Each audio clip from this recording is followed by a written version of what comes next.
O que chamo de fascista é um tipo psicopolítico bastante comum. O empobrecimento do qual ele é portador se deu pela perda da dimensão do diálogo. O diálogo se torna impossível quando se perde a dimensão do outro. O fascista não consegue relacionar-se com outras dimensões que ultrapassem as verdades absolutas nas quais ele firmou seu modo de ser. Sua falta de abertura, fácil de reconhecer no dia a dia, corresponde a um ponto de vista fixo que lhe serve de certeza contra pessoas que não correspondem à sua visão de mundo pré-estabelecida. Fechado em si mesmo, o fascista não pode perceber o comum que há entre ele e o outro, entre eu e tu.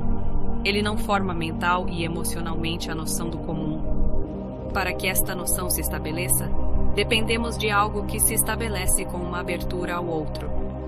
Fascista é aquela pessoa que luta contra laços sociais reais enquanto sustenta relações autoritárias, relações de dominação. O fascista usa o afeto destrutivo do ódio para cortar laços potenciais, ao mesmo tempo que sustenta, pelo ódio, a submissão do outro.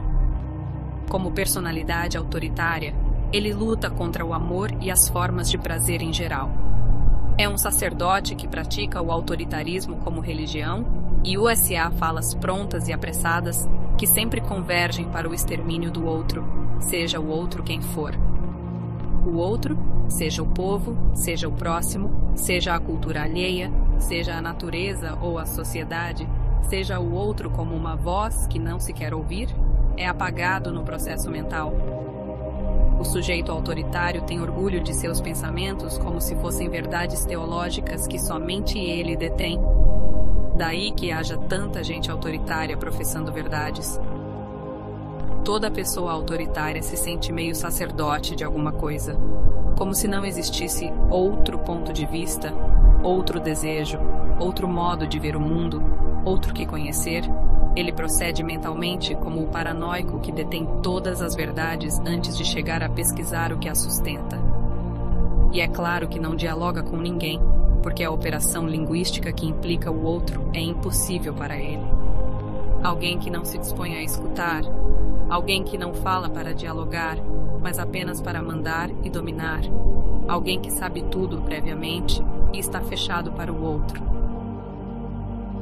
Perdidos em suas ilhas, alguns estão muito certos de que as coisas não podem ser diferentes porque o mundo está pronto em seus sistemas de pensamento. Ora, sistemas de pensamento são sistemas de linguagem. O cerne do pensamento conservador, que é, em seu íntimo, opressor, está em um pano de fundo linguístico enrijecido. Um pano de fundo no qual o autoritário se camufla como uma mariposa que se defende dos predadores. Claro que o sacerdote do autoritarismo é, como todo paranoico, alguém que tem muito medo. Aquele que pensa que ele mesmo, o outro, a vida e a sociedade não podem ser diferentes, não se abre ao diálogo. Há uma dimensão idealizadora e utopista em todo diálogo. Mas o fascista não quer saber disso ou sequer analisar esta hipótese. O outro, esse alguém que o agente fascista trata como ninguém, é diferente demais para sua cabeça, cheia de ideias prontas e bem encaixadas no mesmo lugar de sempre. O fascismo é a forma do autoritarismo quando ele se torna radical. A frieza das posturas, pensamentos e ações é, em seu íntimo, alimento do fascismo potencial. Toda a nossa incapacidade para amar em um sentido que valorize o outro é fonte do fascismo. Em nossa época, crescem manifestações de preconceito racial, étnico, religioso, sexual, que pensávamos superadas.